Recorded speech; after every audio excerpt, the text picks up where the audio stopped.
ये है Spiderman Homecoming की हिंदी एक्सप्लेनेशन और आप देख रहे हैं बेंच वॉच।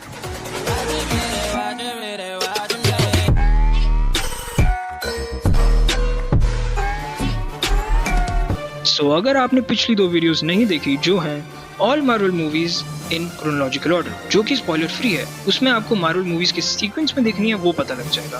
और दूसरी video all Marvel movies explained इन हिंदी जिसमें आपको अभी तक की आई सभी मार्वल मूवीज की कंप्लीट स्टोरी पता लग जाएगी।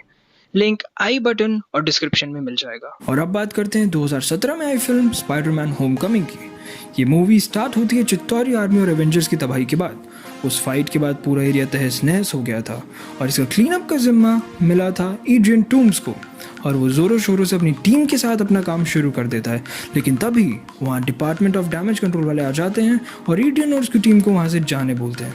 और ये कंपनी खुद टोनी स्टार्क की ही थी ना। जब एड्रियन के पास और कोई काम नहीं रह जाता तब वो उसी कबाड़ में कुछ चीज़ें उठाकर उन्हें मॉडिफाई करने लगता है और फिर उसे पता लगता है कि वहाँ पर चित्तौरी आर्मी के कुछ एडवांस्ड वेपन पड़े थे जिन्हें अब वो अपने हिसाब से कस्टमाइज करता है।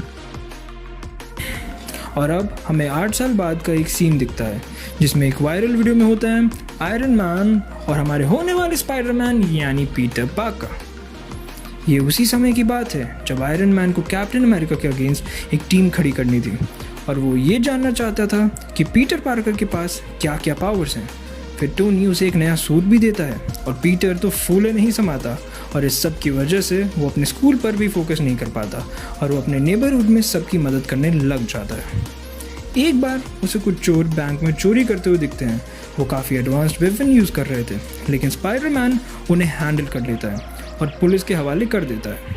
इसी रात जब वो अपने घर वापस आया तब वो अपने दोस्त नेड को वहाँ बैठा नोटिस नहीं करता एंड उसकी आइडेंटिटी नेड के सामने डिस्क्लोज हो जाती है। फिर स्पाइडरमैन नेड को अपनी टीम में लेकर दुनिया को बचाने लग जाता है।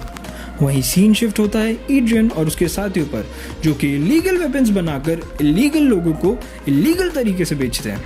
उनका नाम होता है जैक्सन एंड हरमन और ये दोनों एरन नाम के एक इंसान को वेपन्स बेचने आए थे। फिर वहीं स्पाइडरमैन की एंट्री हो जाती है। वो जैक्सन और हरमन को मार कर भगाता है लेकिन उन्हें लगता है कि एरन और स्पाइडरमैन मिले हुए हैं, इसलिए वो स्पाइडरमैन को मारने की कोशिश करते हैं पर स्पाइडरमैन एरन को बचाकर निकल जाता है। इन सब के बीच वल्चर भी वहाँ पहुँच जाता है और यहाँ पर वल्चर और स्पाइडरमैन के बीच हमें काफ़ी अच्छी फाइटिंग सीन देखने को मिलती है। तभी क्योंकि वल्चर पीटर पार्कर से स्ट्रांग होता है इसलिए उसे नदी में फेंक देता है। स्पाइडरमैन अपने पैराशूट खोलने की कोशिश करता तो है लेकिन वहाँ पानी होने की वजह से पैराशूट खुलता नहीं बल्कि पीटर खुद ही उसमें फंसकर पानी में गिर जाता है। उसे सांस ना आने की वजह से वो मरने की कगार पर होता है। तभी वहाँ आयरन मैन की एक रोबोटिक आर्म आ जाती है जो उसे बचा लेती है। फिर टोनी स्टार्क उससे कहता है कि पीटर अभी पूरी तरह एवेंजर नहीं बना है इसलिए उसे थोड़ा संभल कर रहना चाहिए, लड़ाइयों में नहीं पड़ना चाहिए क्योंकि हमेशा टोनी उसे बचाने नहीं आ सकता। वहीं सीन शिफ्ट होता है वल्चर पर जिसमें अपनी टीम को वेपन्स बेचने के लिए कहा था लेकिन वो इस सब काम में नाकामयाब रहे और इसी गुस्से में एड्रियन अपनी टीम के 2 बंदों को मार देता है। और क्योंकि एड्रियन को लग रहा था कि उसके अड्डे की लोकेशन किसी और को मिल गई तो उसका पूरा बना हुआ प्लान खराब हो जाएगा। वहीं दूसरी तरफ पीटर पार्कर को जो वेपन मिला था वो उसका एनर्जी सोर्स निकाल कर वो और नेड मिलकर उससे एक ऐसा डिवाइस बनाते हैं जो बिल्कुल जीपीएस की तरह ही काम करता है जो उन इलीगल वेपन्स को भी ढूंढने में मदद करेगा। उससे इन वेपन्स की लोकेशन मिल तो जाती है लेकिन अब वो वाशिंगटन डीसी ना जा पाने के कारण अपने स्कूल वापस ज्वाइन कर लेता है। तभी उसे पता चलता है कि उसके स्कूल की एक टीम एक ट्रिप के रिगार्डिंग वाशिंगटन डीसी जा रही है और पीटर पार्कर और नेड वो ज्वाइन कर लेते हैं। अब वहीं रात में पीटर आयरन मैन के दिए हुए सूट के अंदर जितने भी सॉफ्टवेयर थे उनको अनलॉक कर देता है और क्योंकि स्पाइडरमैन के पास वो जीपीएस की डिटेल्स होती हैं उसकी मदद से उसे पता चलता है कि उन इलीगल वेपन्स की कोई बड़ी डील होने वाली है और वो सारे वेपन्स एक ट्रक में जा रहे हैं। तभी स्पाइडरमैन भी उस ट्रक को ट्रैक करता हुआ उसके पीछे चल पड़ता है। उनकी लड़ाई के चलते स्पाइडरमैन गिर जाता है एक ट्रक में जो जा रहा था सीधा डैमेज कंट्रोल डिपार्टमेंट में और उधर उसे पता चलता है कि वो सिर्फ कुछ वेपन्स नहीं लेकिन उस पूरे डैमेज कंट्रोल डिपार्टमेंट के गोडाउन में फंस चुका है, जहाँ से निकलने का और कोई जरिया नहीं था जब तक दूसरी डिलीवरी नहीं आती।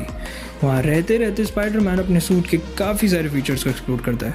अगली डिलीवरी के टाइम पर पूरा डिपार्टमेंट खुल जाता है और स्पाइडरमैन वहाँ से एस्केप कर अपने दोस्तों के पास जाता है डैमेज कंट्रोल डिपार्टमेंट के गोडाउन के बारे में चीज़ें शेयर करने।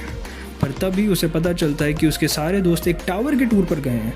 इसी वक्त उस टावर के पास में एक बॉम्ब ब्लास्ट होता है, जिसकी वजह से वो टावर टूटने लगता है और स्पाइडरमैन उसके अंदर जाने की कोशिश करता है, लेकिन उसे जगह नहीं मिलती और वो टावर के टॉप पर चढ़ने का ट्राई करता है। लेकिन गवर्नमेंट को लगता है कि वो कोई बहरूपिया है जो हमारी दुनिया को ख़राब करने आया है। फिर पुलिस उस पर गोलियां चलाने लगती है। फिर उसे पता चलता है कि बॉम्ब का असर उस टावर के अंदर की लिफ्ट में भी हुआ है और तभी वो कांच तोड़कर अंदर घुस जाता है और लिफ्ट को सीधा ज़मीन पर गिरने से बचा लेता है। यहाँ कहानी में एक नई कैरेक्टर लिज भी इंट्रोड्यूस करी जाती है, जो आगे जाकर स्पाइडरमैन की गर्लफ्रेंड बनेगी। अब कहानी शिफ्ट होती है एरन की तरफ, जिसे स्पाइडरमैन ने उस लड़ाई के दौरान बचाया था। उससे पूछताछ करने पर पीटर को पता चलता है कि वल्चर काफ़ी सारे वेपन्स की एक बड़ी डील एक शिप पर करने वाला है। यही बात ध्यान में रखते हुए वो पहुंचता है उस शिप पर। वल्चर की डील तो हो चुकी थी, लेकिन तभी स्पाइडरमैन वहाँ पहुंचकर वल्चर से लड़ने लगता है। उसी क्योस में वल्चर का एक ऐसा वेपन जो कि एक इंटीग्रेटेड बॉम्ब था वो एक्टिवेट हो जाता है और उसकी लेज़र से पूरी शिप 2 टुकड़ों में टूट जाती है। वल्चर तो वहाँ से भाग जाता है, लेकिन स्पाइडरमैन काफ़ी कोशिश करता है शिप को जोड़ने की अपने वेब शूटर्स से। उसकी हेल्प करने के लिए वहाँ आयरन मैन भी आ जाता है और अपनी मशीन से वो पूरी शिप को वेल्ड कर देता है।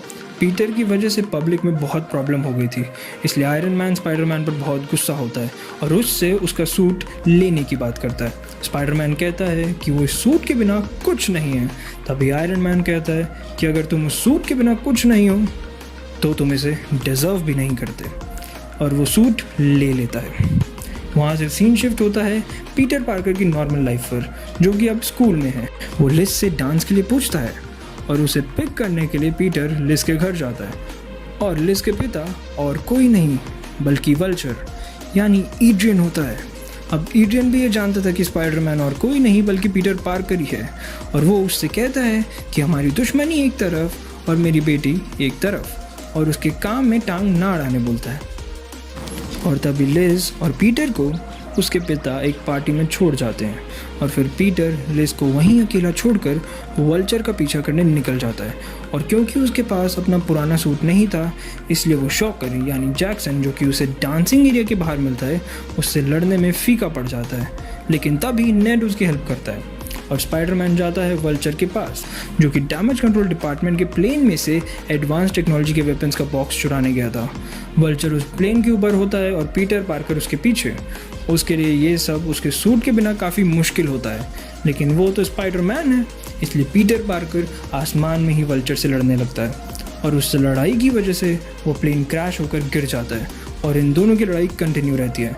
और आखिरकार वल्चर हार नहीं मानता और वो पीटर पर हमला कर रहा होता है, पर क्रैश के कारण उसका सूट भी ख़राब हो जाता है और फिर स्पाइडरमैन इसे अपने वेब शूटर से बांध देता है और वो वेपन का बॉक्स सेव कर देता है और पुलिस को भी बुला देता है। कुछ समय और हमें दिखाया जाता है कि लिज स्कूल छोड़ देती है क्योंकि अब वो अपने पिता के जेल में होने की वजह से शिफ्ट हो रही थी।